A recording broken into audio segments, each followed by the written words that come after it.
It was the worst time to be the manager of Man United. You have Jurgen Klopp with his Liverpool team and you have Pep Guardiola with his City team. But we got second and third. I felt we had something going.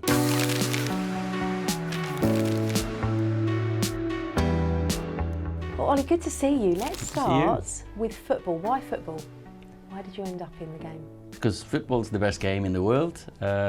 I think such an easy game, it connects everyone, but for me, I can't remember life without football. Since I was young, I think my mum and dad, they told me one of the first things I kicked was one of the lamps. So I just enjoyed kicking, and it's given me my life, everything.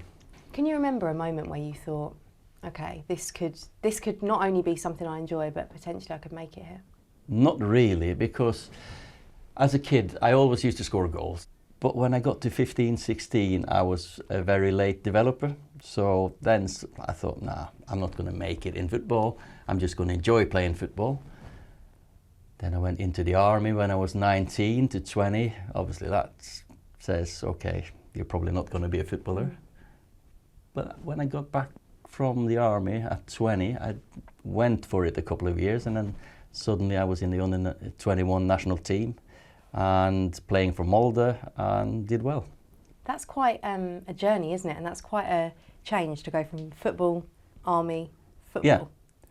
Yeah. What did being in the army kind of do for you? Made me more independent. I had to grow up. Suddenly I wasn't living with my mum and dad and my sister anymore. So yeah, I think I became a lot more mature. I learned a lot, socializing with people from all different places in the country. We're placed there together in a room of 6 or 8, and we've just got to get on. And it was a great year, actually. Is it mandatory to go into the army, or was it a choice? Yeah. So you always knew you were going to have to do it? Yeah, unless you have a special talent, or maybe you're in the national teams and all this. Did you have a special talent? No, I didn't, because of all things, in the army we had an army football team as well. We had a training session maybe once or twice. There was like a Norwegian championship of army teams. And I was not in the team in my camp, no. And that's another thing that, okay, I know I'm better than him. I will be better than him, but it's other people's view on or I wasn't maybe strong enough or big enough in that team that the way he wanted to play. So that it was a kind of a revenge, when you look back and, okay, they didn't believe in me, but I showed all of them. And you had an illustrious playing career, but of course it's headlined by Manchester United. Yeah. Talk to me about the first time you knew of a possibility to come over here to England, to one of the most decorated clubs in the world.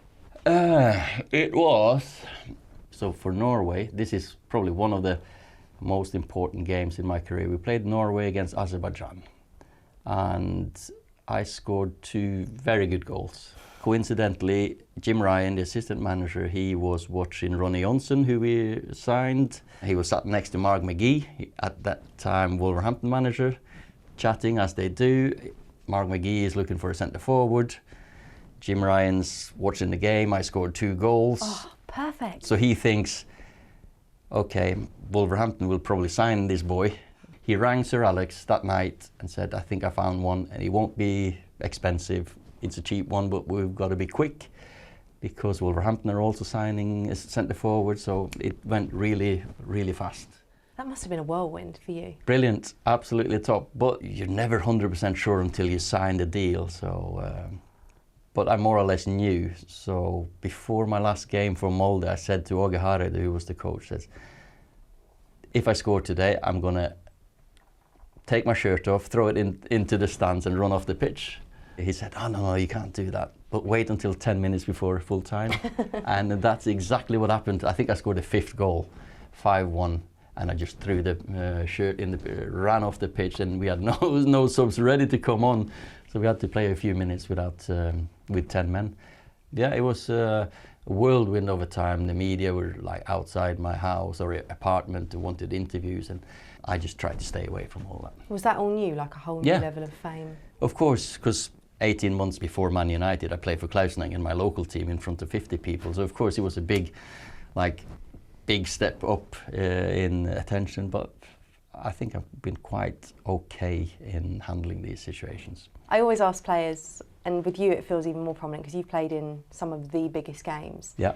If you could relive one game from your career, what would it be? Of course, the Champions League final in '99. I thought you might say that. I was 80 minutes on the bench, like really unhappy with the manager. Why don't you put me on? Really, we're losing the game, and it's so football's so emotional. And he's like, you're so low, and you want to get on the pitch. So 80 minutes of real agony, but then I managed to play 15 minutes, and those 15 minutes I'd really love to play again.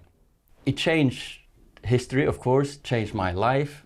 It didn't make me a better footballer, but of course that changed my life as in we made history and I was the one that was fortunate enough to score that goal, and so many men have come up to me and said thank me for giving them the best moment of their lives. Don't tell my wife, please, will you? You mentioned before that you were annoyed with Sir Alex. Obviously, Yeah. you will have always wanted to start, Yeah. but you gained this incredible reputation, didn't you? Yeah. As a super sub. Yeah. I know every footballer wants to start every game. How did you embrace that? I had discussions with Sir Alex. I signed a long-term contract. So what I did was I put my career in his hands, really.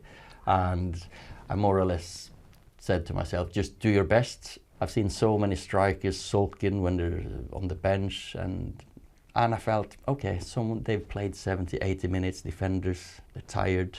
I come on, I can make a difference. I'm fresh. As long as my head's fresh and my mentality is good. If we were winning 1-0, I was never going to come on.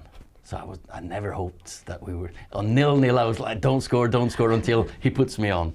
1-0 down, yeah, definitely I'm coming on. 2-0 up, yeah, he'll always give me the 15, 20 minutes just to make me feel part of it. So he was very good at giving me enough minutes, but I knew at 1-0, just sit down, Ole, you're not going to come on.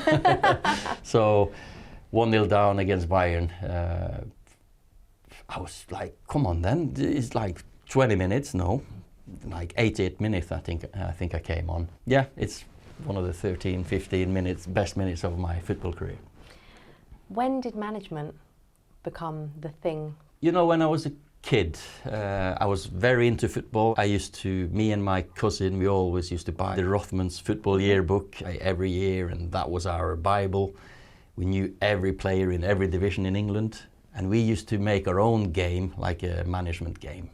That was the probably prequel to the Championship Manager game. We should have copyrighted that one. We were really like nerdy, freaky into that football, and I was always playing the computer games, the management games, instead of the FIFA where you play. I've always been into coaching or management and picking teams. I used to coach call it in the local street, the younger boys. We used to make a team for these tournaments, and I was the boss. How old were you at this point? 13, 14. Oh wow! So probably I've always had this manager in me. Then I played at Man United, and I didn't know if I had the personality to be a manager. Say the players in 80s, 90s,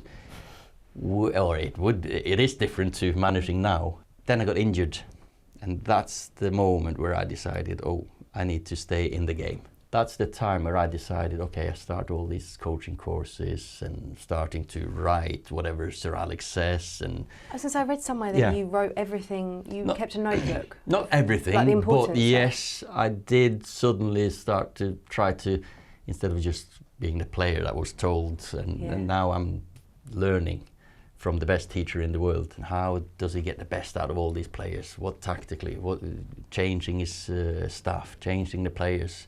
So I just started keeping more an eye on him and that part of football. It's the biggest club in the world, one of the biggest clubs. You knew that as a player, but as a manager, that pressure, particularly when things aren't maybe going right, must be really tough.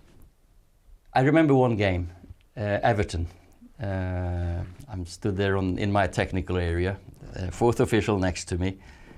Carlo Ancelotti comes across, so he's more or less in my technical area, and so the fourth official says, "Carlo, you need to get back into your technical area unless you want Ole's job." And Carlo, as Carlo is, he's always got a comment and a smile and says, "No. too much pressure. Too much pressure. That job is too much pressure. So he walked back to his technical area, and I thought, pressure is a privilege. That he's always said that as well, and I felt privileged to be the manager of Man United. But of course, it's not the same as playing. As a player, you just do your job. Suddenly now you're the manager. You're the face of everyone. You think about all these supporters, players, everything surrounding Man United. But that pressure is a privilege because I was allowed to do that, and I was allowed to deal with it in my way. And that was having great staff around us. Environment in and around the club was very positive. But in the end, it doesn't matter if you enjoy coming to work every day, training sessions, you need results. And we, unfortunately, had a very bad 6-week spell, and that's too long at a club like Man United. And they made a change, which is fine. Reflect back on it. Sorry, how do I say this then? It was sad. We lost to Watford, of course, and I knew this is more or less the end. Drove my family to the airport. They went back to Norway actually, and I was going to work. I got a text, Ole, I need to see you in my office. And I knew what was going to happen, so I rang my wife straight away. I'll be back. I'll catch you up. I thought I'd probably be back home before you. So. Did it feel a bit sudden? I think it's sudden, but it's not surprising. If you don't get results, you do make a change at football. But I felt we had something going. Do you feel like when you look back on your period in charge, that now people understand, given what's happened to Manchester United since and the struggles, they look back on that fondly? Do you think you're given maybe the credit that you deserve for your time?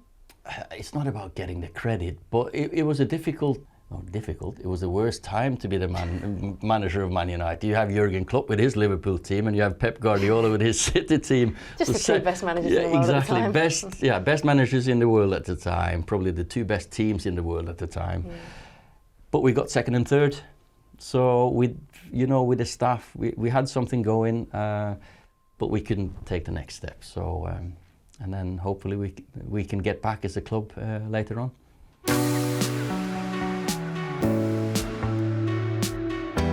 What was it like growing up in your household? What can you remember? Me as a kid, obviously school, football, every recess or every break. Did you work hard at school? I was decent at school, yeah, and my best subject was maths. So I was, if I wasn't a footballer, I probably would be an accountant or something with numbers or maths. Wow, really? Probably, yeah. And you're a dad now. Yep. 3 children. Yeah. And you've passed the football bug on, I hear. Well, I think they're environmentally damaged. Yeah, they all play football. And a little bit of history, your daughter made an appearance for Manchester United Women, didn't she? And I think you're the only father-daughter combination to have both played for Manchester United. I think we are, yeah. I think we are. That must be incredibly proud. What was that like for you? I was really, really proud when it was an FA Cup game. We drove down. Really good to see her because the passion is football. She loves football, and they love football and they enjoy it, and it's because they love it. Does your wife like football, or does she have no choice? We met on the football pitch, more or less. So yes, she was a very talented footballer. So we used to have in Kristiansund every Tuesday and Thursday like a talent group that used to train at 7 in the morning, 7 till 8 before school. And she was in that. Who wakes up at 7 just to go or wakes up at 6 to train football? You don't. You go there to impress or be close to someone that you have a keen eye on. So that's the reason I got up in the morning, really, to play football with Silja. Tell me one thing about yourself that might surprise me. I used to, I've surprised you by saying I would be an accountant, but that's true. I used to read and speak backwards. So I was quite good at that, reading backwards. So. How does that come about? I don't know. It's just, that's probably my sense of like organizing, seeing structures. More or less every car I drive, and you look at the license plates. How can I rearrange those letters or that number or some? Your brain's always going, isn't it? My brain's always going, yeah, most of the time. If you could only achieve one more thing in your career, what would it be? not lifting a trophy for Man United. That's one of the things that I will, as a manager. I was going to say, you've forgotten a few. As a manager, that's something that doesn't play on my mind, but that's something that I would have liked to achieve. Hopefully we can do well in the World Cup with Norway, but then maybe be the next one. Who knows? You've always set targets. The next Norway manager? Next Norway manager. My friend Ståle is there now. We're playing really well. We're going to the World Cup. I do really, really like managing. It's a great job being the manager of young men, ambitious young men that want to achieve something together. Ole, thank you for your time and the best of luck with whatever comes next. Pleasure. Thank you.